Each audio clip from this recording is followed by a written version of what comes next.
Hello, my name is Brian Pazovic. I'm an anesthesiologist that practices in Southern California, and I've had a long-standing interest in nutritional science, longevity, and exercise physiology. I'd like to share information with you today that can profoundly affect your health, your chances on developing diseases such as cancer and heart disease, and may help to prevent your premature death. Although most of this information is available through the internet, it's difficult to connect the dots and find most real facts without having to spend hours scouring over scientific articles or by reading a number of books. Most physicians, unfortunately, have inadequate training in nutritional science or are time constrained in their ability to share and encourage the valuable lessons you will learn today. I've spent many hours compiling this information, and my only goal is to present it in a concise fashion and to help as many people as possible to avoid suffering from preventable diseases, ultimately to live longer and healthier lives. I have no ties to the pharmaceutical or food industries, and I have received no compensation for this video. I'm not selling books or supplements, and I have no financial ties to any references made here. I encourage you to listen to the talk in its entirety at your own pace. Please feel free to check any information presented here and make informed decisions concerning your own health. Before instituting any changes in your diet or lifestyle mentioned here, please be sure to discuss them with your primary physician.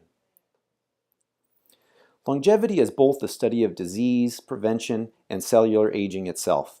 The ultimate goal of this talk is not only the extension of lifespan, but the extension of health span, or the healthy active portion of your life. We must therefore avoid major causes of death and understand the main disease processes that bring them about, namely obesity, diabetes, elevated blood cholesterol, and hypertension. In the first part of this talk, the macro, I will talk about functional or integrative medicine. I will focus on nutritional science, what we actually consume day to day, because that is of the greatest importance in promoting and maintaining your good health. I will also briefly talk about our microbiome, the bacteria that live with us primarily in our gut, and its importance in maintaining our overall health. Thomas Edison, almost 100 years ago, was quoted as saying, "The doctor of the future will give no medicine, but will instruct his patients in the care of the human frame, in diet, and the cause and prevention of disease." He imagined where medicine should be today, and it is a very accurate description of the purpose behind my talk and functional medicine in general. However, this is unfortunately not the world we live in. In modern-day Western society, our reality is filled with processed and convenience foods and medical care that is dominated by pharmaceutical therapy, where patients are frequently asking their doctors for pills. The primary concern is the treatment of disease rather than the prevention of disease itself. In the United States, we will spend billions of dollars on the next drug to fight cholesterol or treat cancer, yet a pittance on public education programs helping to fight the known root causes of many human maladies. Medicines do work, but as many of you know, they come with a heavy cost of side effects and drug interactions, some of which can be serious or even life-threatening. At best, they slow the inevitable march of diseases associated with damaging diet and lifestyle choices. It's a curious phenomenon in medicine. Until you have been struck by diseases that threaten your mortality, like a heart attack, stroke, or even cancer, most of us refuse to think about prevention. We never see the train coming, but by then it's often too late. Education is the cure to this human frailty. I believe the information presented here will give you a different perspective on the nutritional reality that we live in. Once you have heard the scientific evidence in this talk, you'll be better equipped to make informed decisions on your own diet and lifestyle choices. So why is it so hard to get this information yourself? Many physicians are even unclear what to tell patients. Are butter, eggs, or even simple carbohydrates good or bad? There doesn't seem to be a clear answer. An illustration of this misinformation was published in 2014 on the cover of Time magazine. It essentially describes a review article that looked at studies where saturated fat was substituted for simple carbohydrates and was found to have a neutral effect. Butter made the headlines, and the jingle, "Butter is back," made the rounds on the internet. In this case, what was overlooked is the overwhelming evidence that simple carbohydrates are damaging to our health. When saturated fats are swapped for simple carbohydrates, you actually can illustrate a neutral physiological effect. What are simple carbohydrates? Sugar, white rice, cookies, white bread, crackers, white potatoes. Physiologically, these all have the same effect. Namely, they elevate blood sugar levels, they promote insulin secretion, they raise triglycerides, which are linked to an increased risk of cardiovascular disease, and in addition, They promote insulin resistance and obesity. This is becoming more common knowledge to the public but deserves repeating here. Please avoid simple carbohydrates. So what about saturated fats, such as those mentioned here, like butter? According to researchers at the Harvard School of Public Health, butter is apparently not back. They reviewed the studies in the Time article and put forth the following convincing evidence from the Nurses' Health and Physicians' Follow-up studies. Over 120,000 patients followed for many years. The study found that a higher intake of the most commonly consumed major saturated fatty acids was associated with an 18% increased relative risk of coronary heart disease. Replacing just 1% of daily consumption of these fatty acids with equivalent calories from polyunsaturated fats like whole grains or plant proteins was estimated to reduce relative coronary heart disease risk by 6 to 8%. So here's the second basic nutritional concept. Saturated fat is bad for you. It raises your LDL or bad cholesterol and is tied to an increased coronary heart disease risk. Trans fats or hydrogenated oils may be even worse. They also increase LDL cholesterol and lower your good HDL cholesterol. Saturated fat is primarily found in animal products, but also in a few plant products, namely palm and coconut oil. The top 5 sources of saturated fat in the United States diet are number 1, cheese, number 2, desserts like cakes, pastries, and pies, number 3, poultry, number 4 and 5, red and processed meats. Any talk on longevity needs to address the main causes of death and how to avoid them. As you can see, heart disease tops the list. After that comes cancer at a close second, with almost 600,000 people dying, chronic lower respiratory diseases, often caused by smoking, accidents split between automobile accidents, unintentional drug overdoses and falls, stroke, Alzheimer's disease, diabetes, influenza and pneumonia, kidney disease, and suicide. These are from the CDC in 2014. Lifestyle modification, specifically and most importantly, nutrition, can help to prevent nearly everything on this list. It is not like most of us don't want to be healthy. It's truly a paradox for American society. Hundreds of millions of dollars are spent on gym memberships and weight loss programs. We should actually be the healthiest nation on earth. Unfortunately, the reality is far from that. Many of us are on a roller coaster of weight loss and eventual weight gain. Statistically speaking, 90% of all diets fail, meaning that the weight is eventually gained back. Many people try to exercise off the calories of a hamburger or a donut. They want to eat what they want, but they don't want to gain any weight. If it were only that simple that a gym membership and regular exercise would be the solution to a slimming of American waistlines, we actually would be the healthiest nation on earth. But here is a key point. Nutrition trumps exercise. You cannot escape the detrimental physiological effects of the standard American diet with exercise alone. And if you continue to eat more of the standard American diet while you exercise like crazy, you may actually be increasing your risk for disease. Even sedentary vegans have been shown to be healthier than equal-weighted exercising adults on the standard American diet. Don't get me wrong, I'm a firm proponent for everyone to get regular exercise. Exercise is important for brain health, improving lipid profile, bone density, reducing cancer risk, improving cardiovascular health, and regulating blood glucose, but not as the main source to drive weight loss. Most of us inherently realize that exercise makes you hungry, driving increased food intake.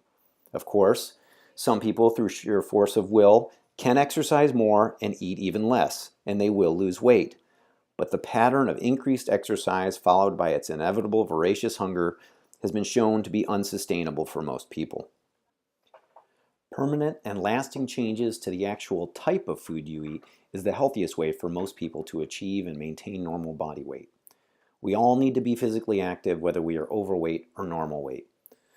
So what is the diet that is supported by current nutritional science to help us achieve a normal body weight and promote good health? Simply speaking, it is a whole foods, plant-based diet, which actually implies the consumption of unprocessed food, that is, food without refined carbohydrates such as sugary drinks, white potatoes, and white bread. Your diet should also be rich in legumes or beans, nuts and seeds, and you should limit animal products. One of the biggest revelations you will find in this talk is that the regular use of most animal products are in fact detrimental to your long-term health, and I will show you a number of scientific studies to prove this claim.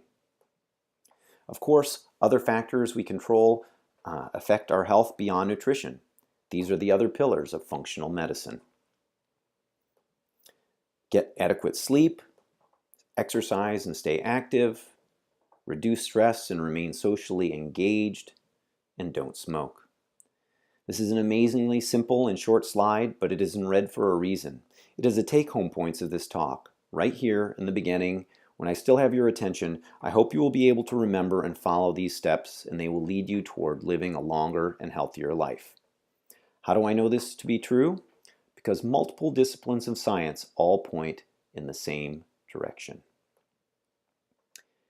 You can't understand how to live a long life until you study populations that do so on their own, specifically the blue zones, where people live statistically longer than their genetically similar peer groups.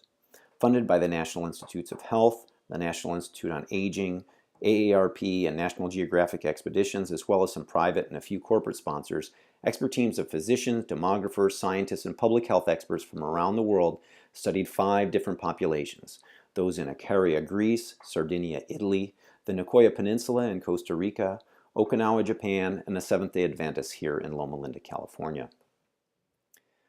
Diet and lifestyle factors were examined in each of these populations and then cross-referenced to find those that all the cultures shared. What did they find? First, they ate a plant-based diet that included legumes or beans, and many had a garden and spent time outdoors. They don't eat too much and had a low-calorie intake. They ate meat in moderation, only approximately 5 times per month on average. They moved naturally and had a lot of constant, moderate physical activity. They were socially engaged, either through their faith, close friends, and familial ties. They had a sense of purpose or a reason for living. And they had stress reduction through praying, meditation, naps, or talking with friends. So let's talk about our own country, the United States. Our president tells us that he wants to make us great again. Well, what I'm going to show you is that we are great. We're actually one of the greatest nations on earth. Unfortunately, it is in obesity. Over 70% of the population is overweight or obese, according to the CDC, as having a BMI of 25 or greater. Roughly a third of the country, or 100 million people, are obese, having a BMI greater than 30 of body mass index. Body mass index is your weight in kilograms divided by your height in meters squared. A simple phone app is available that can also calculate your BMI using pounds and height in inches. Obesity, as I will soon show you, is the root cause of many of the disease processes that lead to premature death in the United States. This graph is from the CDC from 2014, shows the incidence of diagnosed cases of diabetes. As you can see, there's been an enormous rise in diabetes rates since the early 1990s. Most cases of diabetes in this country are type 2 or adult onset diabetes, and obesity is one of the main reasons for its increased incidence. The CDC reports that almost 1 in 10 people has diabetes in the United States, and 8.1 million people, or 27.8% of all people with diabetes in the US, are undiagnosed. When including populations of people with prediabetes, the total figure may be more than 80 million Americans with regular abnormal blood glucose levels. Diabetes substantially increases the risk for heart disease, cancer, renal failure, stroke, peripheral neuropathy, and many of the other changes that can happen, or many of these changes happen in patients who are even pre-diabetic. That's over 80 million people that are having these things happen to them physiologically. Also, later in the talk, I will show you that studies directly correlate blood sugars with dementia risk in a linear fashion. Everyone should consider having their fasting blood glucose level checked or a hemoglobin A1C blood test through their primary doctor, especially if you are overweight or obese. Obesity and diabetes, as well as their subsequent elevated blood glucose levels, are all significant risk factors for Alzheimer's disease, which is also rising dramatically in the United States. Because of its relationship with diabetes, some have referred to Alzheimer's disease as type 3 diabetes. Linked to our waistlines and dietary choices is the dramatic rise in hypertension. High blood pressure-related deaths have increased 39% in the last decade alone, with more than 80 million U.S. adults with hypertension today. Lifetime risk of hypertension in the United States is 90%, and roughly 60% of people older than 60 have hypertension. Hypertension accelerates coronary heart disease, increases the risk for stroke, renal failure, peripheral vascular disease, and increases risk for both vascular and Alzheimer's dementia. Hypertension is so prevalent and so potentially damaging to your health that I would encourage you to obtain a battery-operated automated blood pressure cuff at your home. It can help to identify and monitor an issue that, when treated, can lead to a significant reduction in your risk of blood pressure-related deaths. I return to obesity now because, number one, there's an epidemic of it in this country, and number two, it's a significant root cause of diabetes and hypertension. It also increases the risk for heart disease, stroke, multiple cancers, and dementia. In short, once again, many of the causes of death in the United States. Most of the damage from obesity is caused by a process of inflammation termed meta-inflammation. Adipose tissue, specifically visceral fat, that is found in your internal organs is very metabolically active. It is packed with defensive cells called macrophages that protect fat stores and increase inflammatory mediators that are damaging to almost every end organ tissue. Insulin, which I will discuss in detail later, helps blood sugar enter the cells after a meal. Fat and muscle and other body tissue interferes with insulin's action, so the body tries to secrete more insulin. This hyperinsulinemia increases the risk of cancers of the colon, endometrium, and possibly the pancreas and kidney. Other elevated inflammatory mediators such as leptin are associated with colorectal and prostate cancer. What is the simple version of how most people get diabetes, and why are so many Americans becoming diabetic? The number one way, quite simply, is to become overweight or obese. Fat deposited in muscle and other tissue leads to insulin resistance in the body, and meta-inflammation from visceral adiposity increases oxidative stress. Unfortunately, the beta cells in your pancreas that secrete insulin have very weak antioxidant defenses. When hyperglycemia is present from a simple carbohydrate meal, and there is elevated blood cholesterol from high saturated fat intake, it doubles the oxidative stress on your beta cells, and eventually they start to die off too, creating a vicious cycle that drives up blood glucose levels. There's also a genetic component to the development of type 2 diabetes and may help to explain how even normal weight individuals exposed to oxidative stress through repeated exposures to simple carbohydrates and saturated fat can become diabetic.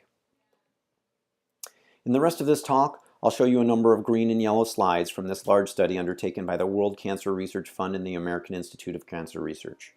22 academic physicians and scientists from the US, UK, continental Europe, over a 5-year period conducted every 10 years and continuously updated. Over 800 academic papers were reviewed. This study is hundreds of pages long, but I will distill the salient points. Green and yellow slides shown throughout the talk will be from this body of research. Both truncal and visceral obesity have been studied independently, and both are harmful, but they mostly go hand in hand.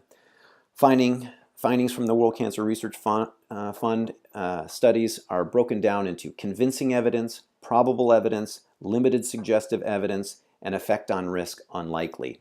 These are fairly self-explanatory, and you can see the categories on the slide above. Inflammatory mediators, insulin and IGF-1, which I will discuss later, are all elevated in people with obesity. Each has been shown to promote the growth of cancer cells. You can see from this slide almost every major cancer is increased by obesity itself. Colorectal, breast, endometrial cancer, pancreas cancer, esophagus, the list goes on. The World Cancer Research Fund and the American Institute of Cancer Research's number one recommendation is, quote, be as lean as possible within the normal body range, range of body weight. This is because visceral adiposity, as I mentioned before, the fat around your organs is where the major inflammatory danger lurks.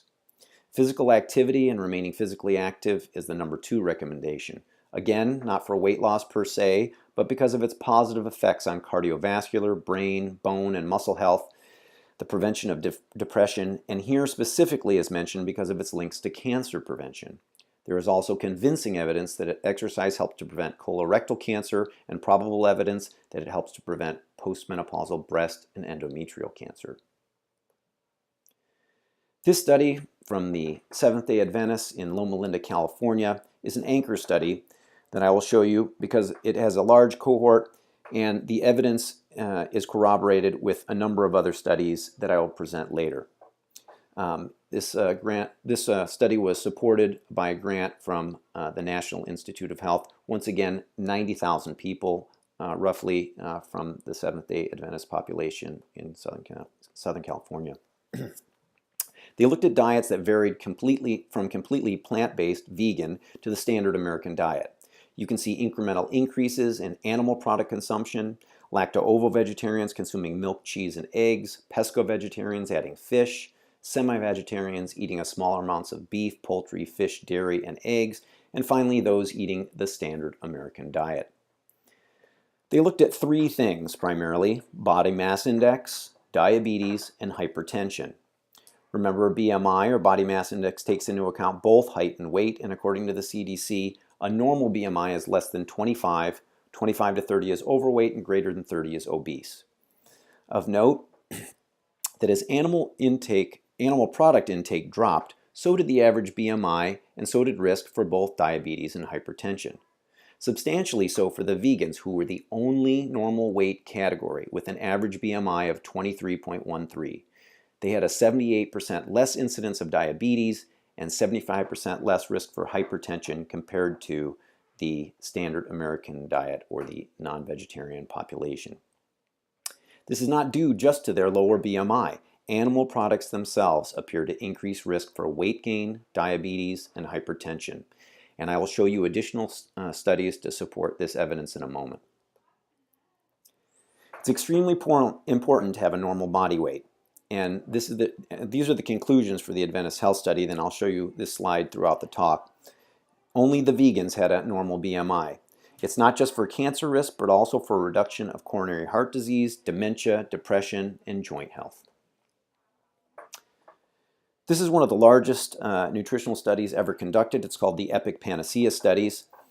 Over 373,000 subjects aged 25 to 70 years old were recruited in 10 European countries. They had isoenergetic replacement of 5% of their calories from one macronutrient by 5% of calories from another macronutrient, and body mass index was measured at a 5-year follow-up. A 5% higher proportion of protein at the expense of either fat or carbohydrates was positively associated with weight gain after 5 years. These findings were observed in men and women, in normal weight as well as overweight and obese subjects, and all participating centers. A 5% proportion of fat at the expense of carbohydrates was not significantly associated with weight change. Compared to diets with no more than 14% of energy from protein, diets with more than 22% of energy from protein were associated with a 23 to 24% higher risk of becoming overweight or obese in normal weight and overweight subjects at baseline. To give you an idea, average protein intake in the United States is approximately 16% of calories. And to give you an idea of the sort of figures we're talking about, intake of 250 grams of animal protein per day, or about one small piece of steak at 450 calories, would lead to a 2 kilogram higher weight gain after 5 years. Positive associations were observed for red meat, poultry, and processed meat. Their conclusion, quote, "Decrease in meat consumption may improve weight management," end quote. We are still unclear on the exact mechanism of protein and weight gain. Some postulate that it is the anabolic nature of insulin and IGF-1 secretion that both go up with increased animal protein intake. It could also be methionine, an essential sulfur-containing amino acid found mostly in animal products, which has been linked to an increase in BMI in a different prospective cohort. Another study was conducted by the researchers at UNC Chapel Hill. 1,730 men aged 40 to 53 followed for 7 years with annual physical examinations and dietary analysis. They adjusted for weight confounders, and their conclusion was that animal protein intake was positively related and vegetable protein intake inversely associated with overweight obesity in apparently healthy middle-aged American men. Another conclusion from the Adventist Health Study was that vegans had less type 2 diabetes. This article from the Harvard School of Public Health It's based on data from the Nurses' Health and Physicians' Follow-Up Studies. Over 120,000 patients followed for over 20 years. Quote, consuming a plant-based diet, especially one high in plant foods such as whole grains, fruits, vegetables, nuts, and legumes, is linked with substantially lower risks of developing type 2 diabetes. This study is the Melbourne Collaborative Cohort Study that was published in the American Journal of Clinical Nutrition in 2016. Over 21,000 participants looked at plant and animal protein intake and incidence of type 2 diabetes. Total and animal protein was associated with increased risk of type 2 diabetes, and higher plant protein intake tended to be associated with a lower risk of type 2 diabetes. Multiple mechanisms were proposed for animal products leading to diabetes that include saturated fat, heme iron, nitrates, persistent organic pollutants in meats, and pro-inflammatory products such as acute glycosylated end products that I will discuss later in the talk. Additional data comes from the INTERACT study, which is a consortium studying diabetes and utilizing the large multi-country EPIC data, the European perspective into cancer and nutrition. It followed 17,000 people for 12 years. They found that for every 50 gram per day increase in animal protein, that's about a quarter of a chicken breast, the incidence of type 2 diabetes increased by 8%. Once again, back to the Adventist Health Study, less hypertension. In the United States, hypertension is one of the leading modifiable risk factors for preventable death. Japanese PhDs looked at 258 studies, 7 clinical trials, and 32 observational studies which met inclusion criteria. Results were published in the Journal of the American Medical Association in 2014. They looked at vegetarian diets and blood pressure and found that, quote, consumption of vegetarian diets is associated with a lower blood pressure. Such diets could be useful non-pharmacological means for reducing blood pressure. Different mechanisms for this include glutamic acid, found mostly in plants, was shown to provide significant blood pressure reductions, as well as nitrates in plants, especially green leafy vegetables, increases nitric oxide production and endothelial blood vessel relaxation. Plants also contain very low amounts of sodium and high amounts of potassium, and a higher potassium-sodium ratio was found to be protective in lowering blood pressure. This study looked at beans or dietary pulses. It's a meta-analysis of 8 isocaloric studies where pulses were exchanged for other foods. Modest but statistically significant lowering of systolic blood pressure were achieved. Additionally, pulses or legumes also help to regulate blood glucose through slower release of carbohydrates and through resistant starch. Beans also consistently created a second meal effect where less calories are consumed in the following meal. Phytates in beans can help to improve bone density and have been shown to help prevent cancer growth of tumor cells of almost every major solid tumor in humans while leaving normal tissues unaffected. Legumes are the only foods linked to all blue zones, where people live consistently longer than their peers. The resistant starch in beans helps to feed the bacteria in our gut and promotes good health by mechanisms we are only beginning to elucidate. One mechanism is the bacterial production of short-chain fatty acids such as butyrate that helps to provide an energy source for cells in our intestinal wall, keeping them healthy and intact. The microbiome of healthy individuals is currently under vigorous study, with data emerging that the bacteria in our gut are tied to our immune health, energy utilization, and obesity, and even mood disorders such as depression. The microbiome itself deserves a separate talk. However, I will summarize it in saying that the initial data is pointing toward a true symbiosis between good bacteria and our overall state of good health. The ingestion of bacteria in capsules may eventually be a way that we treat diseases in the future, but evidence for their use today is still in its preliminary phases. What we do know is that the food source for most health-promoting strains of bacteria and their byproducts appears to be dietary fiber and resistant starch found in plants, legumes, nuts, and seeds. If we eat the appropriate food to feed them, the bacteria we need eventually reproduce, thrive, and help to keep us healthy. For those of you interested in reading more about the fascinating information coming out about the human microbiome, I could recommend a couple of fascinating books, including Missing Microbes by Martin Blaser or I Contain Multitudes by Ed Yong. Back to hypertension. How about animal products? This Harvard NIH study published in the Journal of Hypertension in 2015, it was prospectively examined the independent association of long-term intake of animal flesh and the incidence of hypertension in 3 longitudinal cohorts of non-hypertensive individuals. The Nurses Health 1 and 2 and the Physicians Follow-Up Study, over 187,000 patients. They controlled for other risk factors for hypertension. Consumption of animal flesh at least 1 time per day was associated with a 30% increased risk of hypertension, even when controlled for other hypertensive risk factors. Meat and poultry were associated with hypertension, and a weak but significant trend existed for hypertension with increased seafood consumption. They again were unclear on the mechanism, perhaps arachidonic acid prevalent in meat and poultry, perhaps sulfur-containing amino acids like methionine. This study is called the InterSalt study. It looked at 10,000 people ages 20 to 59 in 52 populations in 32 countries from around the world.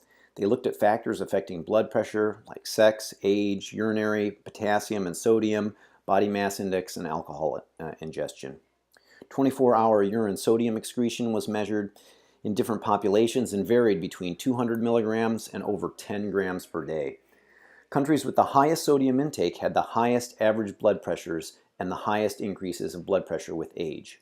4 countries with less than 1,300 milligrams of sodium intake per day had low average blood pressures and no upward trend of blood pressure with age.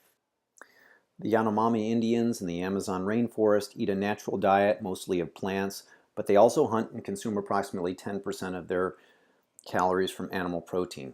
Like other hunter-gatherer societies not touched by the modern world, their sodium intake is actually quite low. This is a graph of the Yanomami Indians that measures their blood pressure and graphs it according to their age. And you can see there's no upward trend in blood pressure with increasing age, which is quite different than that in Western societies. Other low-sodium populations with good nutritional status in Africa, such as rural Uganda and Kenya, the Solomon Islands, the highlands of Malaysia, were noted to have no increases in blood pressure with age. Remember, here in the United States, there's a 90% lifetime risk of hypertension if you live in the United States. And 60% of people 60 years or older have hypertension. The takeaway here is that blood pressure elevation is not a normal consequence of aging, and multiple factors, including sodium, cause our blood pressure to go up in Western societies. This article was released August 15th in 2016 in the Journal of the American College of Cardiology. Even societies with low baseline rates of hypertension and chronic disease are changing, such as those in China. Researchers estimate that high blood pressure alone was responsible for roughly 40% of heart attacks or stroke in China. High blood pressure had jumped dramatically over the past 3 decades, the authors noted. In 1979, its prevalence in the population was 7.7%. By 2010, it was 33.5%.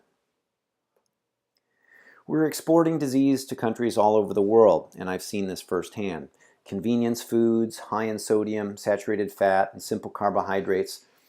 In Japan, China, India, Thailand, it continues to spread like wildfire.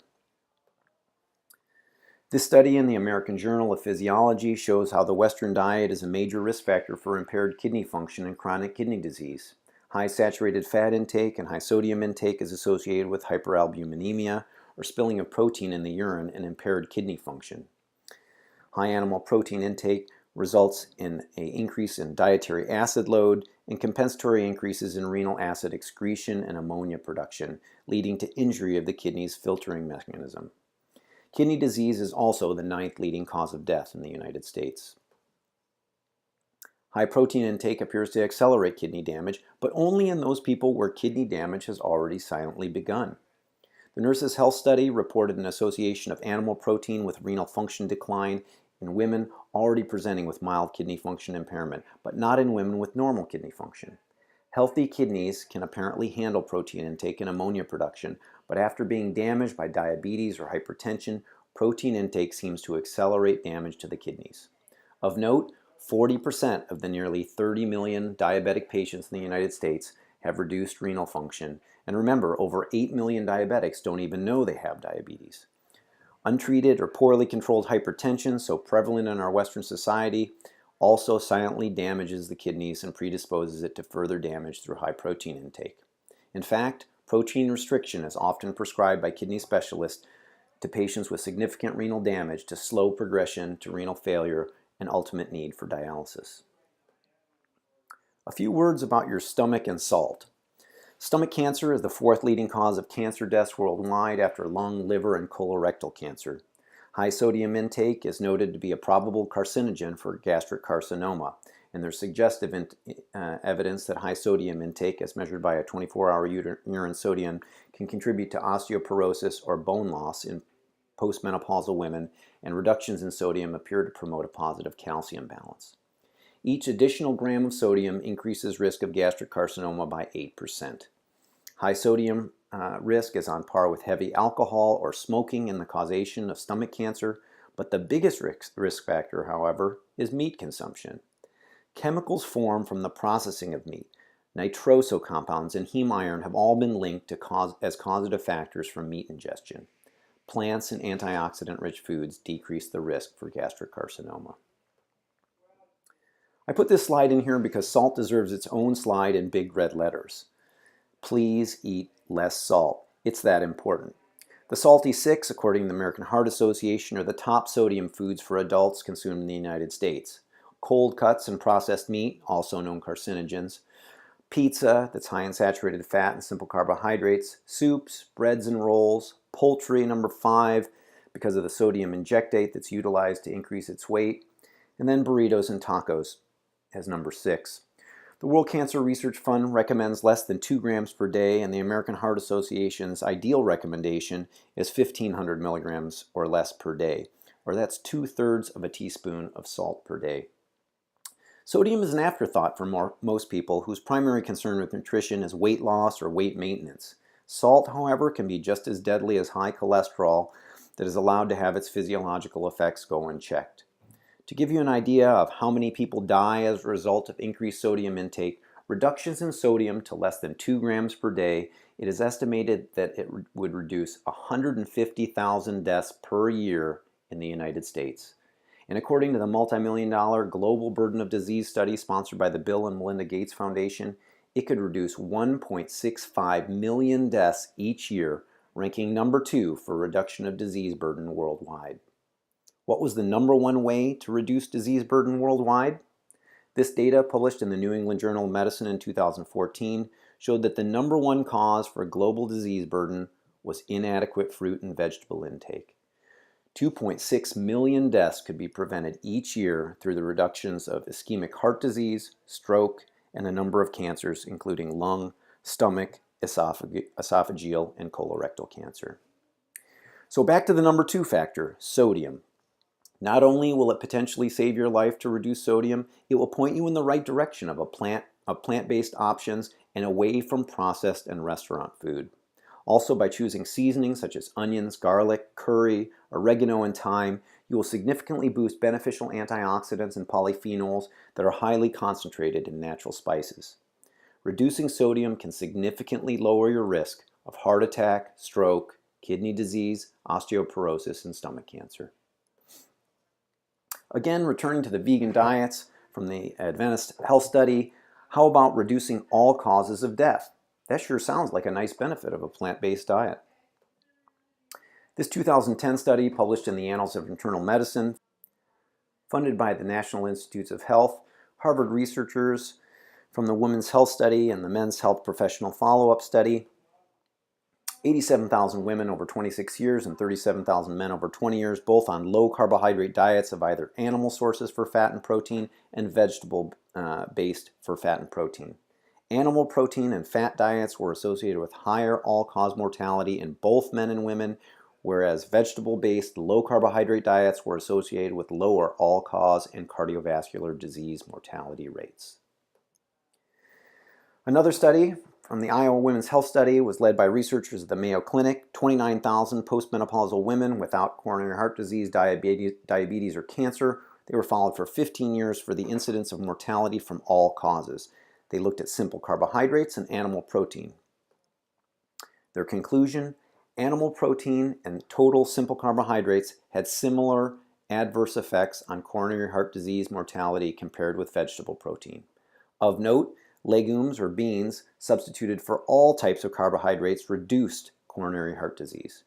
And the addition of nuts and seeds also reduced risk of coronary heart disease by 28%. So by this time in the talk, many of you may be thinking that I'm nuts. But actually, I'm just trying to tell you what the scientific studies show. And in the case of nuts, the science shows that we should probably be eating more of them. These incredible foods that are rich in unsaturated fats, high-quality vegetable protein, fiber, minerals such as calcium, magnesium, potassium, tocopherols, phytosterols, and phenolic compounds, as well as vitamins like B6, folate, and niacin. They promote nitrous oxide production and endothelial relaxation and decrease platelet aggregation, both beneficial for vascular health. Interventional studies consistently show that nut intake has a cholesterol-lowering effect, even in the context of healthy diets, and there is emerging evidence of beneficial effects on oxidative stress, inflammation, and vascular reactivity. Blood pressure, visceral adiposity, and the metabolic syndrome also appear to be positively influenced by nut consumption. 15 to 20% of fat from most nuts are not absorbed, so caloric counts may actually be lower than labels would suggest. Substantial evidence shows that they do not lead to obesity when added to the diet, but contrarily can help with weight loss and maintenance of healthy weight. 4 large prospective U.S. studies, the Adventist Health Study, the Iowa Women's Health Study, Nurses' Health and Physicians Follow-Up Studies on healthy subjects from 16 to 18-year follow-up. A pooled analysis of these studies showed that subjects that ate 5 or more servings of nuts a week had a 37% reduction in multivariable adjusted risk of fatal heart disease. Benefits were independent of gender, age, body mass index, or other cardiovascular risk factors. The Physicians' Health Follow-Up Study compared men who rarely or never consume nuts with those who consume nuts 2 or more times per week. They had a 47% reduction in risk of sudden cardiac death. A 2010 review of 25 clinical studies showed consumption of only 1 to 2.4 ounces of nuts per day reduced LDL cholesterol by 4.2 to 7.4%. This study is termed the PREDIMED study. It was of over 7,000 men and women in a Mediterranean population felt to be at high cardiovascular risk. They were given free nuts and some were given free olive oil. Nut consumption was inversely associated with obesity, central obesity, and metabolic syndrome and diabetes. So what are the benefits of nut consumption? First, they reduce heart disease and cholesterol levels. They help to maintain a normal body weight. They've been shown in the 6,000 participant multi-ethnic study on atherosclerosis that the consumption of nuts and seeds were inversely associated with levels of inflammatory markers such as C-reactive protein and interleukin-6. In the Harvard's Women's Health Study and Physicians Follow-Up Study, they had decreases in gallbladder disease. And finally, in the Adventist Health Study, vegans compared to flexitarians lived the longest, but only if they ate nuts, and nuts alone accounted for a 5.6-year difference in lifespan. Phew, you made it. We're halfway there. It's time to pause for a moment and take a break before we talk about the 800-pound gorilla. So go stretch your legs, take a bathroom break, or just admire this enormous primate, who happens to be a vegetarian. Insulin is the body's 800-pound gorilla. Please forgive the busy slide, but I'll summarize it for you. Insulin is the main hormone that gets turned on when we eat a meal. It turns on storage mechanisms for fat and carbohydrates and is generally anabolic or growth-oriented. A related hormone, IGF-1, is also an important growth promoter. Early in life, where growth hormone from the pituitary stimulates IGF-1 in the liver and promotes linear growth during childhood and adolescence.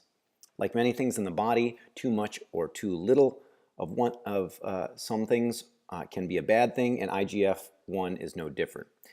In regards to nutrition, protein intake increases IGF-1 levels independent of total calorie consumption, and elevated IGF-1 levels are linked to colorectal, breast, and prostate cancer. This may be a mechanism in which increased animal protein intake is linked to cancer growth. Surprising to most medical professionals and lay people alike, protein-rich foods lead to increased insulin response. It's not only carbohydrates and simple sugars that boost insulin secretion. In this study, the same caloric amounts of food were tested for insulin secretion.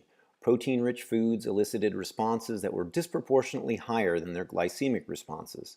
That means that even though there is almost no rise in blood sugar levels with a pure protein load, a significant amount of insulin is secreted with a protein meal. As I mentioned in the previous EPIC Panacea study, animal protein intake has been linked with increased long-term weight gain. Insulin may assist in the process of weight gain, and in fact, diabetics that go from pills to requiring insulin often gain weight with this transition. Often, insulin receptors are overexpressed on cancer cells, and insulin can stimulate their growth, and hyperinsulinemic states have even been shown to increase risk for a number of cancers. How about just growth in general? I found this to be an amazing finding, and there are some important principles that show how growth and cancer are linked. This green and yellow slide, again, is from the World Cancer Research Fund and the American Institute of Cancer Research data. The rate of growth in childhood can have metabolic and hormonal effects that can have lifelong consequences. Just look at this slide. Being tall as an adult increases risk for a number of cancers. Yikes, I guess there's nothing I can do. I'm almost 6'2", but it is a small and measurable increase in risk for a number of common cancers. The panel emphasizes that greater adult attained heights, meaning how tall people are as adults, is unlikely to directly modify the risk of cancer. It's a marker of the past genetic, environmental, hormonal, and nutritional factors that affected growth during the period from preconception to the completion of linear growth. So it's actually these factors that increase risk. Protein intake during the growth phase could potentially be one of those factors. So the old adage is true. Size actually does matter. Back to the discussion of IGF-1, the hormone present in adolescence that promotes growth but is also present in smaller amounts throughout our lives. I've used two characters and two dogs to illustrate a reduced and overproduction of the growth hormone and IGF-1 axis. Can you remember their names? Well, that's Balin from Lord of the Rings on the left, and that's Andre the Giant on the right. Give yourself 2 points for remembering either one, and 5 points if you get them both. Moving on, mice and humans with IGF-1 deficiency show major reductions in age-related diseases. Laron syndrome, which is a type of dwarfism, represented by the left side of the slide, is a rare autosomal recessive defect in the growth hormone receptor. People have high growth hormone and low to absent IGF-1. They have a dwarfish appearance and increased insulin sensitivity with no diabetes, despite being relatively overweight. And they have a very low cancer risk. They live as long as normal subjects, but in the real world, they appear to be predisposed to falls and alcohol-related issues. Acromegaly, a form of gigantism, has increased growth hormone and IGF-1. They have increased risk for multiple cancers, including thyroid, colorectal, and probably breast cancer, and an increased risk for hypertension, cardiomyopathy, and diabetes. Almost invariably, they have reduced lifespan. What about IGF in dogs? Does this alter their longevity? Let's look at the Chihuahua and the Great Dane. They are at opposite ends of the life expectancy chart. In general, most dog owners know this to be true. Small dogs live longer than big dogs. Researchers from the National Genomic Human Genome Research Institute looked at genetic samples from over 1,000 dogs and 100 different breeds. Small breeds like the Chihuahua, Pomeranian, and the Pekingese share the same version of a gene for IGF-1 that acts to repress IGF-1 function. According to the researchers, this gene appears to be a, quote, master regulator, unquote. We found one very specific signature of all dogs in small breeds. This same gene expressed was found in less than 10% of dogs greater than 66 pounds. So, what about in humans? Apparently, IGF-1 does have a role. The study examined a cohort of Ashkenazi Jewish centenarians, or people that lived to be 100 years or more, and they found that mutations in the IGF-1 receptor that reduces IGF-1 signaling pathways may be the mechanism that gives an increased longevity both to that person and to their offspring. Well, it's nice if you have relatives that live to 100. Does that mean that you'll make it to 100 too? Well, better than average chance that you will, or at least you'll have the ability to live a long life. But your chances on making it are more determined by your behavior than what your parents were or your grandparents. This study of over 20,000 individuals in Danish, Finnish, and Swedish twins showed that roughly 25% of longevity is determined by genetic factors, and 75% of it is determined by lifestyle. We've talked a little bit about insulin and IGF-1 and their relation to longevity, diabetes, and cancer. So let's talk a little bit more about the big C, or cancer, the second leading cause of death. Almost 600,000 people die of cancer each year in the United States. Heritable factors in the causation of cancer was published here in the New England Journal of Medicine, utilizing data from the Danish, Finnish, and Swedish twin studies.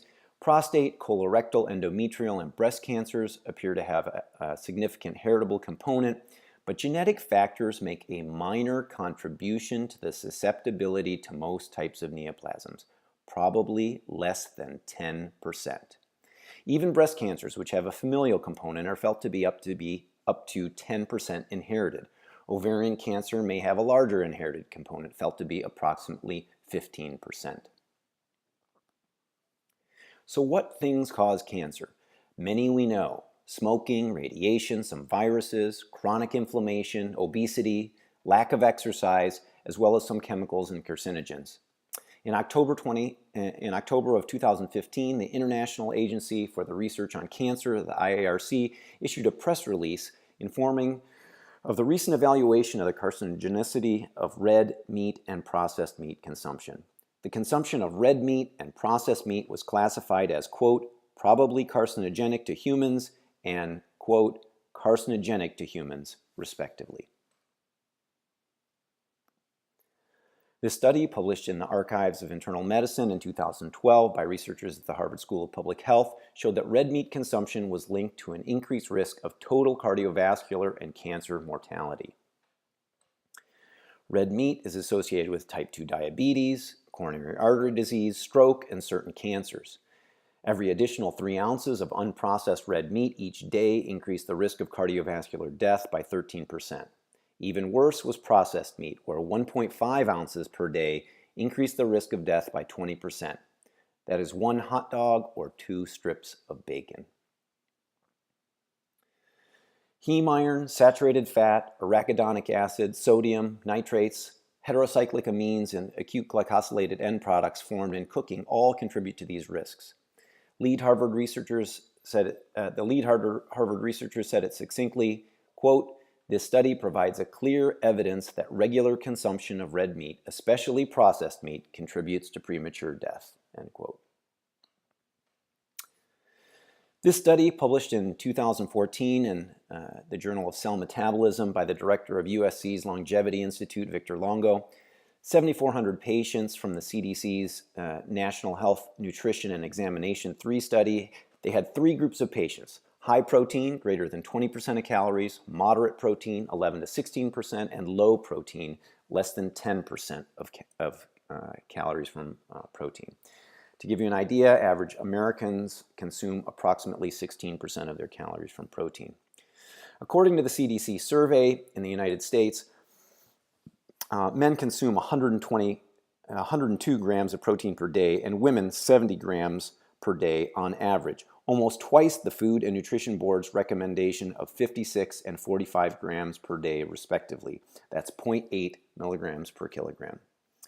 People in the 50 to 65 age category and the high protein category had a 75% increased risk in all-cause mortality and a 4-fold increase in cancer death. Effects were abolished or attenuated if protein intake was plant-derived. A mortality risk they mentioned that was comparable to that of smoking. People in middle age who ate a moderate amount of protein were still 3 times more likely to die of cancer than those who ate a low-protein diet. Plant-based proteins, such as those from beans, did not seem to have the same mortality effects as animal proteins. Rates of cancer and death also did not seem to be affected by controlling for carbohydrate or fat consumption, suggesting that animal protein is a causative factor. So what about the Atkins or paleo diets? Short term, these diets do work, period. Excellent weight loss, and when studied head-to-head with other types of diets, including the Mediterranean diet, weight loss is actually more rapid. But as I mentioned earlier, almost 90% of diets fail, and participants return to their prior body weight. These diets are no different in that regard. One of the reasons they are so successful in the short term is that they eliminate simple carbohydrates. That's a key component of any healthful diet, and there's a massive reduction in both those Atkins and paleo diets. However, the detrimental effects of an increased animal protein diet are significant, and the bulk of scientific evidence shows that animal protein and saturated fat in its many shapes and forms can be detrimental to our long-term health. Remember, it's not just about weight loss. Cancer, heart disease, type 2 diabetes, hypertension, and even increased risk for Alzheimer's disease are all increased by the use of animal products. So what is it in meat that leads to disease? Some of the compounds in meat, like heme iron and red meat, can cause oxidative stress, and many harmful compounds are actually formed when meat is cooked. Polycyclic aromatic hydrocarbons like benzopyrene from the grilling of meat, heterocyclic amines, and acute glycosylated end products that are formed during the cooking of meat are also potential sources of oxidative stress. Some of these compounds have mutagenic or cancer-producing potential as well. High heat chemically alters food, and the higher the temperature, the more harmful chemicals are created. Grilling, frying, and dry heat at oven temperatures have all been associated with the creation of these harmful chemicals. Polycyclic aromatic hydrocarbons, heterocyclic amines, and these AGEs. Reheating of oils and deep fryers can also increase the amount of trans fatty acids that have been shown to be extremely harmful. They cause coronary heart disease by increasing LDL cholesterol and decreasing HDL cholesterol. Foods with trans fats or hydrogenated oils still exist in our food supply today. Please read labels carefully.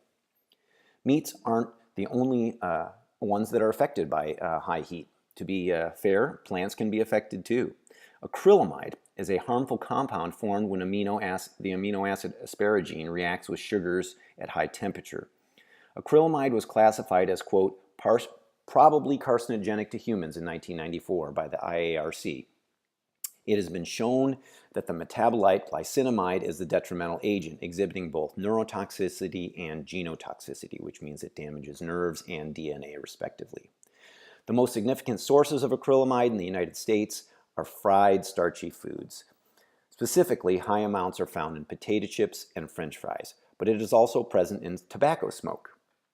The World Health Organization considers acrylamide a, quote, major concern, end quote, which deserves further study, but the safe amount of acrylamide in the diet is currently unknown. These compounds that I'm about to discuss are called acute glycosylated end products, and they really illustrate how compounds change with high heat. Glycosylation, a little chemistry here for a moment. Glycosylation is a non-enzymatic reaction between sugars and amino groups on proteins, lipids, and nucleic acids. An illustration of this is the Maillard or Browning reaction. And if you've ever eaten creme brulee, you've eaten some AGEs on the very top of your dessert. The browning of the surface at high heat forms acute glycosylated end products. And to illustrate this, if you look at the slide, the green objects on the slide are 3D proteins, and the gray is the sugar that sticks to the outside of those proteins. You can actually see it appears that they almost gum up the outside of a functional protein. Dry heat promotes these new AGE products and increases the amount from 10 to 100-fold above the uncooked state across almost all food categories. Animal-derived foods that are high in fat and protein are generally AGE-rich prone foods, and they form the most of these AGE compounds during cooking. In contrast, Carbohydrate-rich foods such as vegetables, fruits, whole grains contain relatively few AGEs even after cooking. In addition, there's a high water content in most fruits and vegetables. Although they are part of the normal metabolism and can be cleared by the kidneys, at high levels of AGEs, also known as glucotoxins, are pro-inflammatory, and they're implicated in disease formation and aging. This may be one of the ways in which increased animal protein may increase the risk for type 2 diabetes. If you've ever heard of hemoglobin A1C or a diabetic, you will know that this is a commonly measured routine blood draw where hemoglobin, or the oxygen-carrying protein in red blood cells, is glycosylated or gummed up by sugar in the blood. The higher the average blood sugar level leads to higher hemoglobin A1C levels and grossly indicates the control of the average blood sugar in a diabetic patient. Diabetics also have higher endogenous AGE formation and may have impaired renal function, so AGEs cannot be cleared as readily in the urine. AGEs are very high in baked and broiled chicken, and the top 10 sources for U.S. consumption of AGEs is dominated with different forms of chicken. But also, bacon and hot dogs made the list. In experiments on mice, high AGE diets promoted atherosclerosis and kidney disease, whereas low AGE intake has been shown to prevent vascular disease, diabetes, and they had improved insulin sensitivity and a increased lifespan to the same extent as caloric restriction if they had a low AGE diet. Originally, AGEs were not thought to be absorbed, but studies in human subjects have shown that dietary AGEs directly correlate with circulating AGEs, as well as with markers of oxidative stress. No safe level of AGEs is known, but the findings from animal and human studies suggest that avoidance of dietary AGEs in foods helps delay chronic diseases and aging in animals and possibly human beings, including cognitive decline, where increased levels of AGEs are tied to cerebral atrophy. It is interesting to note that even uncooked animal-derived foods such as cheeses contain large amounts of dietary AGEs. This is likely due to the pasteurization and/or holding times at ambient room temperatures, such as curing or the aging process of cheese. So what can you do to avoid some of these harmful products? You can avoid cooking at high temperatures, use moist heat, steaming, or poaching when possible, avoid fried foods, avoid charred foods. If you're going to cook on a barbecue, you can use acidic or lemon or vinegar marinades that reduces the amount of polycyclic aromatic hydrocarbons, and you can eat less meat and high-fat animal products. These two slides from the World Cancer Research Fund are necessary to show that foods from the plant kingdom help to prevent cancer, almost every type of cancer via multiple mechanisms. Polyphenols, carotenoids, lycopene, beta-carotene, vitamin C, selenium, foods that contain these substances, in addition to a raft of others, help to prevent cancer, multiple different types of cancer. And they also help to prevent heart disease and help you maintain a normal body weight, all key elements to achieving a long, healthy life. It's important to note that the whole products of the plants themselves are cancer preventative, and the same results cannot be replicated by a handful of supplements. In fact, the 8th recommendation from the World Cancer Research Fund and the American Institute of Cancer Research is to aim to meet nutritional needs through diet alone, as high-dose nutritional supplements have been shown to be protective in some instances, and in some instances can actually increase the risk for cancer. Returning to the World Cancer Research Fund's recommendations, recommendation number 5, limit the intake of red meat and avoid processed meat because of their increased cancer risk. And number 6, limit alcoholic drinks. The World Cancer Research Fund classified ethanol and alcoholic beverages as, quote, carcinogenic to humans. 4,900 breast cancers per year in the U.S. are attributed to alcohol intake, and there's a dose-dependent increase in risk with no safe threshold. Harvard Women's Health Study showed that even low consumption, 3 to 6 glasses of wine per week, was moderately but significantly associated with breast cancer risk, increasing risk approximately 15%. In a combined analysis of 6 large prospective studies involving more than 320,000 women, researchers found that having 2 or more drinks per day increased the chances of developing breast cancer by as much as 41%. The World Cancer Research Fund states that alcohol is obviously a known carcinogen. There's strong evidence that shows alcohol increases the risk of 6 major cancers: breast, bowel, liver, mouth, throat, esophageal, and stomach cancer. This 2014 study from researchers in Melbourne, Australia, conducted a meta-analysis that examined alcohol intake and mortality. 9 cohort studies met inclusion criteria, almost 63,000 participants, and 10,500 deaths. They noted that most of these studies were done on men. They found that there was weak evidence of lower mortality risk with low levels of alcohol intake over time, but a higher mortality risk for those with intakes over 40 grams per day compared with abstainers. One drink is approximately 14 grams of alcohol. Our findings indicate a curvilinear association between drinking over time and mortality risk for men overall, and there was a widespread disparity in methods used to capture exposed and reported results. They found there was no J-shaped curve, which would have illustrated a marked benefit in mortality at low intake levels. Once again, 14 grams of alcohol is approximately 1 beer or 1 drink.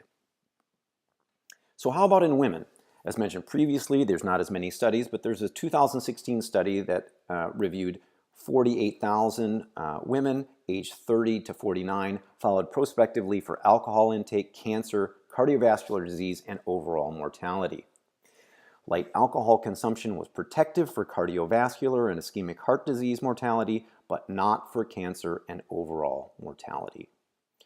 So in summary, alcohol, the negatives are that it's a known carcinogen, it has a potential for abuse, it causes approximately 10,000 automobile-related deaths in the United States, it has empty calories without fiber or fullness, and it does raise your blood pressure. There is, on the positive end, there's weak evidence that it's potentially cardioprotective in low doses, and it can raise good HDL cholesterol in some people. How about milk? Are milk products health promoting? Concerns about milk include hormones, antibiotics, and persistent organic pollutants such as pesticides, which is why some people are choosing organic milk products. But even organic cheeses and other high-fat dairy can be high in saturated fat, shown earlier in the talk to be detrimental to our cardiovascular health. Cheese is still the #1 source of saturated fat in the American diet.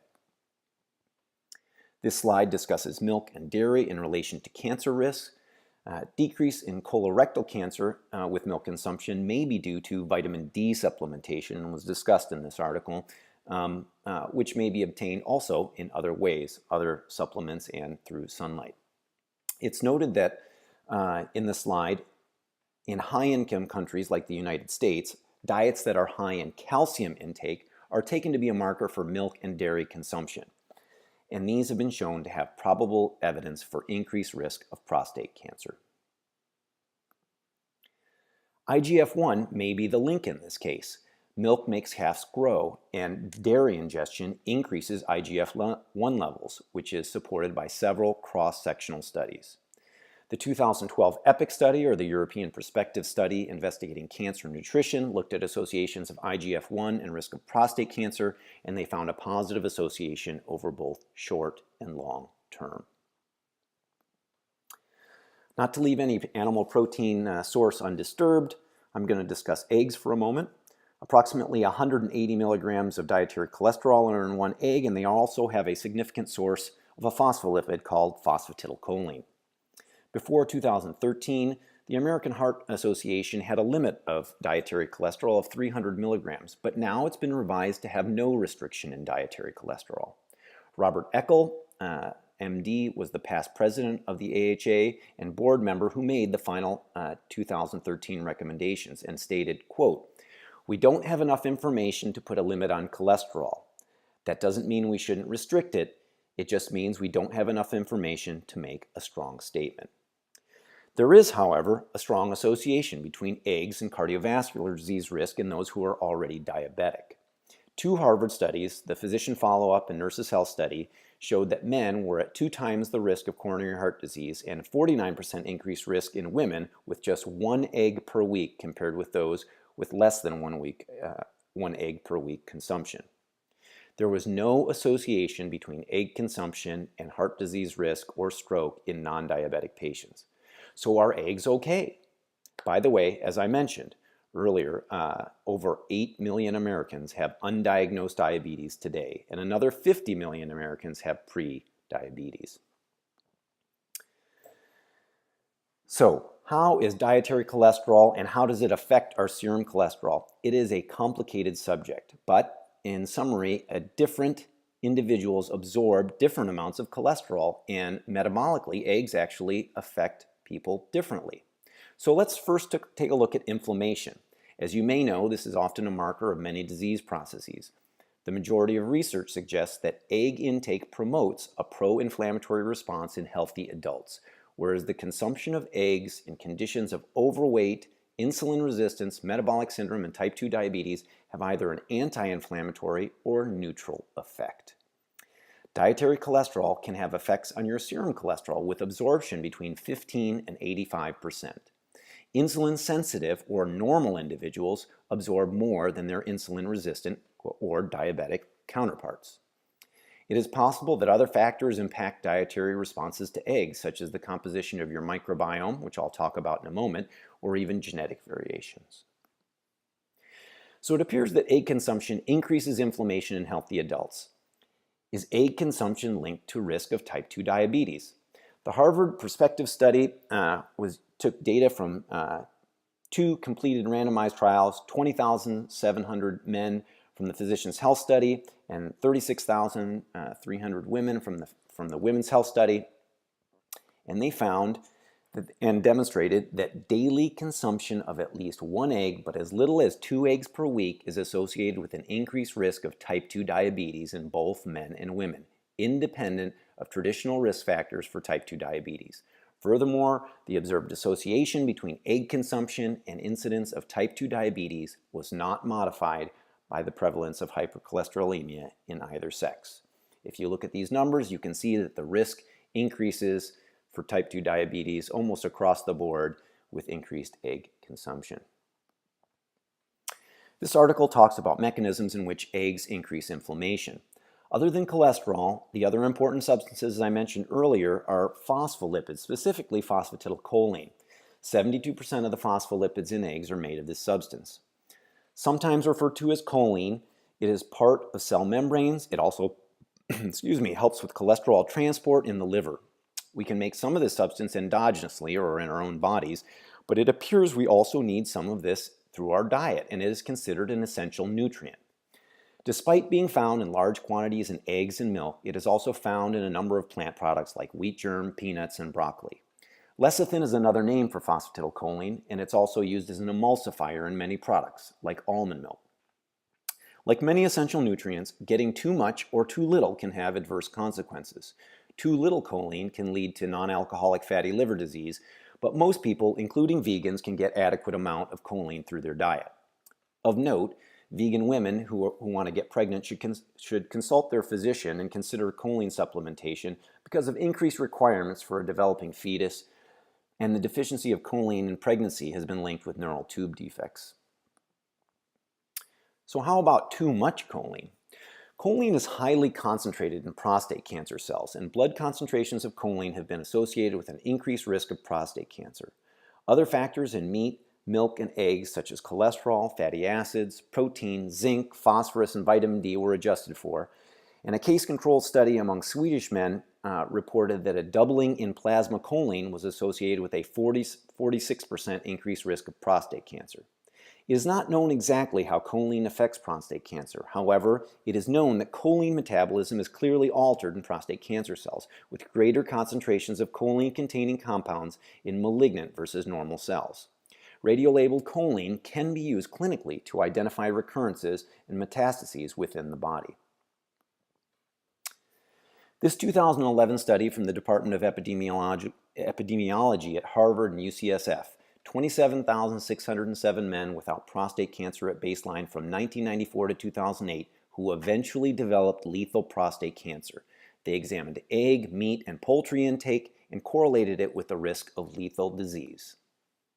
men who consumed 2.5 or more eggs per week had an 81% increased risk of lethal prostate cancer compared to men who consumed less than half an egg per week. Their conclusion, quote, "Consumption of eggs may increase the risk of developing a lethal form of prostate cancer among healthy men," end quote. Phosphatidylcholine, present in eggs, but also in cheese, red meat, and shellfish, is converted to trimethylamine by gut bacteria, followed by oxidation of TMA in the liver. TMAO, or trimethylamine oxide, the end product, has been shown to promote atherosclerosis in animal models, whereas high levels of plasma TMAO has been associated with an increased risk for major adverse cardiovascular events in a cohort of over 4,000 patients. This study, published in the American Journal of Clinical Nutrition in 2016, looked at the Harvard studies, nurses' health and physician follow-up studies, over 120,000 patients. Phosphatidylcholine consumption is associated with an increased all-cause cardiovascular disease mortality, especially in patients with diabetes, independent of traditional risk factors. So, I've talked a lot about eggs. Here's a quick summary. Egg consumption in diabetics is associated with an increased risk of heart disease. Egg consumption is also associated with an increased risk of developing type 2 diabetes. Eggs increase inflammatory markers in healthy insulin-sensitive individuals. The choline in eggs is linked to higher all-cause mortality in healthy and diabetic U.S. populations. Egg consumption may increase the risk for lethal prostate cancer in healthy men. And eggs are a concentrated source of dietary cholesterol that is variably absorbed between 15 and 85%. The World Cancer Research Fund Continuous Update Program has updated its number 4 recommendation to now state a firm recommendation to eat a whole food, plant-rich diet. Recommendation number 3, avoiding energy-dense foods and sugary drinks. As I mentioned earlier, simple carbohydrates promote obesity, diabetes, as well as what we'll see in a moment, dementia. Alzheimer's dementia is the last subject I would like to address. It's the 6th leading cause of death, which is also rising rapidly and kills more people than both breast and prostate cancer combined. When I discuss this subject, it seems to grab people's attention more than discussing heart attack or stroke risk, and perhaps it should. 5.4 million Americans are living with Alzheimer's dementia, and 1 in 3 seniors will die with some form of dementia, affecting millions of caregivers and family members.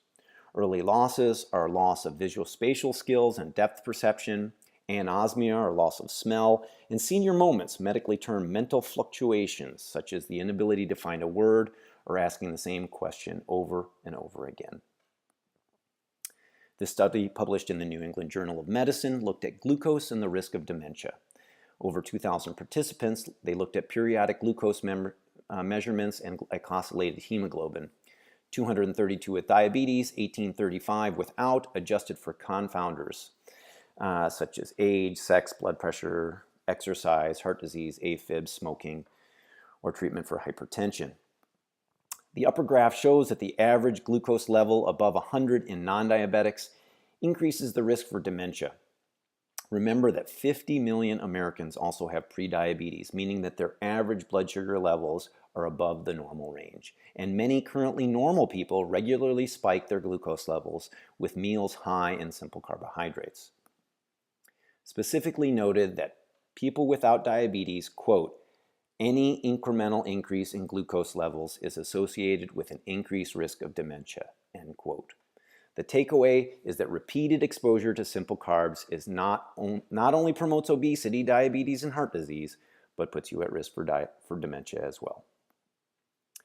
This 2016 study of over 77,000 Norwegians, both with and without diabetes, they looked at random blood glucose levels and were taken and adjusted for the timing of the meal, exercise, and cardiovascular risk factors.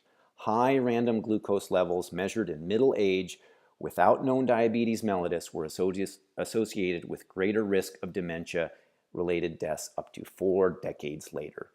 It is noted that high glucose levels in diabetics had even higher levels of dementia-related deaths when matched for age and glucose levels in non-diabetics. Aerobic exercise, or walking, for 6 months increases gray matter in the elderly and can decrease depression, which is a separate risk factor for Alzheimer's disease. Exercise increases the levels of BDNF, or brain-derived neurotrophic factor, essentially miracle grow for brains. Unfortunately, this substance also decreases with age. Columbia University study showed that as little as 50 minutes of exercise a week decreased Alzheimer's risk by 25%. A second study performed by researchers at the Mayo Clinic showed that moderate exercise in mid or late life cut the risk by 30%. It should also be noted that frailty and muscle weakness are associated with dementia risk.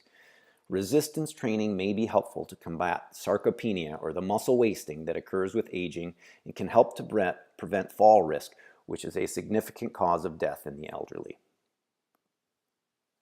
How about obesity and dementia? The meta-inflammation of obesity increases dementia risk. Right now, as you look at this slide, you may be having a relatively normal mental fluctuation as you think of his name. Did you think of it? It's Flounder, or Kent Dorfman from Animal House. Score 1 point if you got Flounder, 2 points if you got Dorfman. All right, moving on. UCLA researchers did non-invasive imaging on people with varying weight subjects. Obese subjects that had a BMI greater than 30 had 8% smaller brains. Overweight subjects, BMI over 25, had a 4% smaller brain. That doesn't sound like much, but their brains were 16 years and 8 years older respectively compared to normal weight controls. As such, they are more prone to cognitive decline. If you are obese at age 45, you have 3 times the risk of Alzheimer's disease and 5 times the risk of vascular dementia in your 70s and 80s. Sleep apnea, which also accompanies obesity, is a risk factor for neuronal memory loss as well.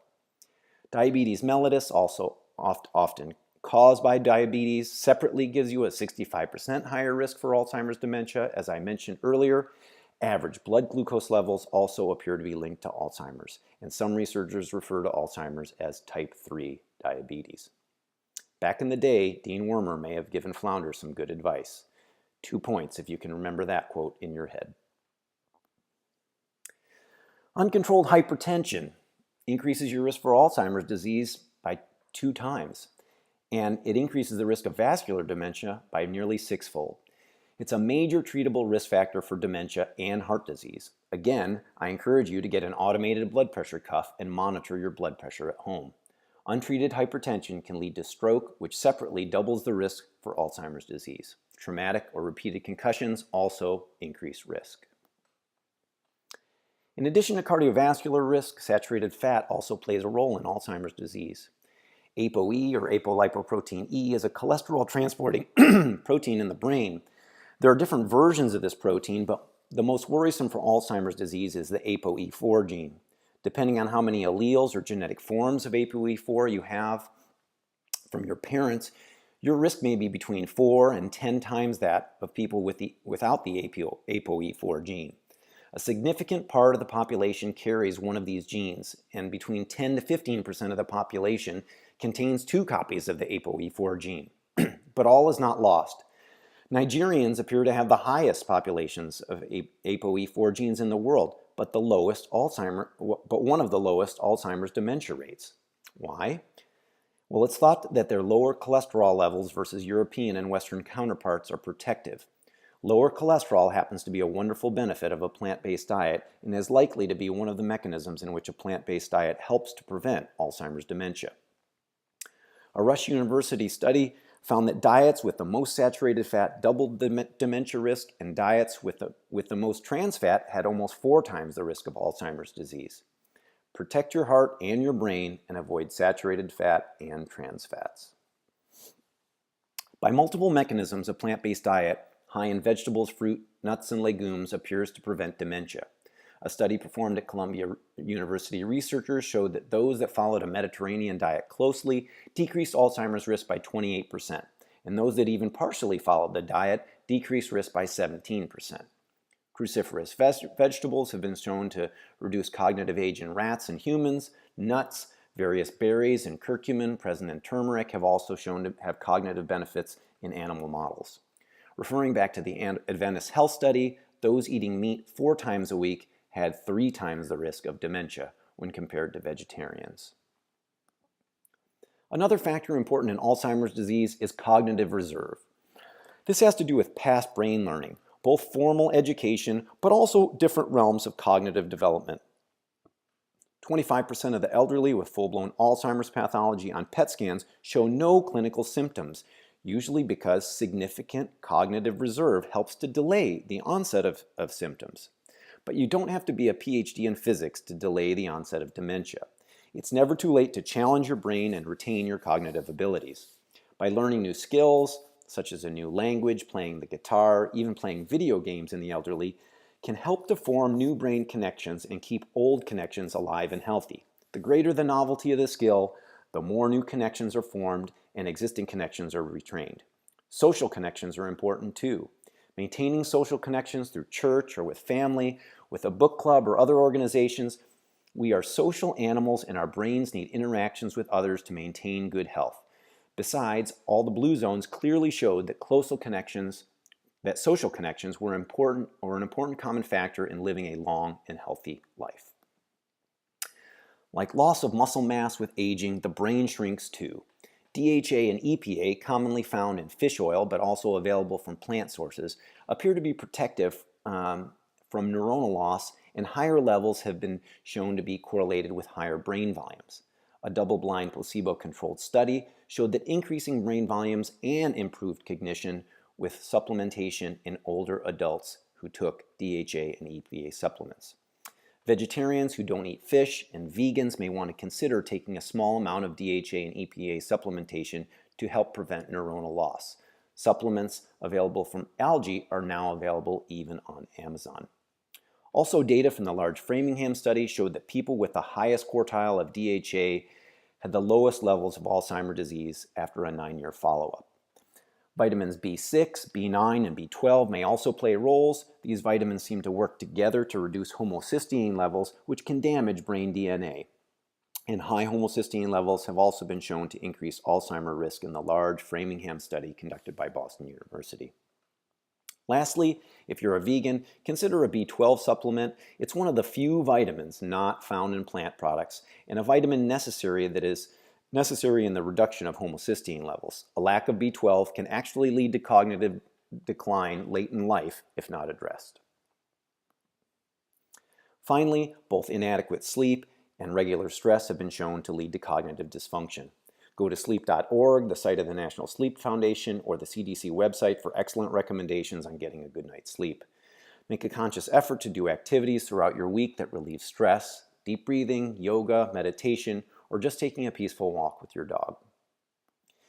So to summarize Alzheimer's disease, exercise, avoid obesity, diabetes, high blood glucose, and hypertension, avoid saturated fats, trans fats, and elevated blood cholesterol, eat a plant-based diet rich in legumes, nuts, and seeds, stay socially connected, learn new skills, get adequate sleep, and reduce stress. It's surprising that this list is very similar to the one I mentioned earlier in this talk. Many of the recommendations here will also help you to prevent heart disease, stroke, cancer, and other preventable causes of death in the United States.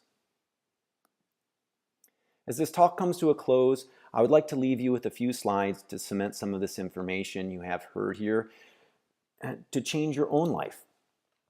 To keep the body in good health is a duty. Otherwise, we cannot keep the mind strong and clear. It is up to you to make a conscious decision to take care of the miraculous body and mind that you've been given. You now have all the tools to do just that, but that entails a choice on your part. You can take the blue pill right now and forget about this talk. You wake up in your own bed and you believe what you want to believe. You continue with a standard American diet and become another statistic on the list of chronic preventable diseases. Or you take the red pill and you pull back the veil to what science and reality dictate. That is, to take no pills at all and follow a whole food, plant-based diet rich in legumes, nuts, and seeds. Limit animal products, get adequate sleep, regular exercise, and work on stress reduction. I've shown you that regular consumption of most animal products are detrimental to our long-term health. They increase the risk for cardiovascular disease, cancer, hypertension, weight gain, diabetes, and Alzheimer's disease, essentially many of the causes of death in our country. And a whole food, plant-based diet rich in fiber, micronutrients, is more beneficial for our long-term health. This is Dr. Brian Pazovic. I want to thank you for listening, and I sincerely wish that you have a long and healthy life.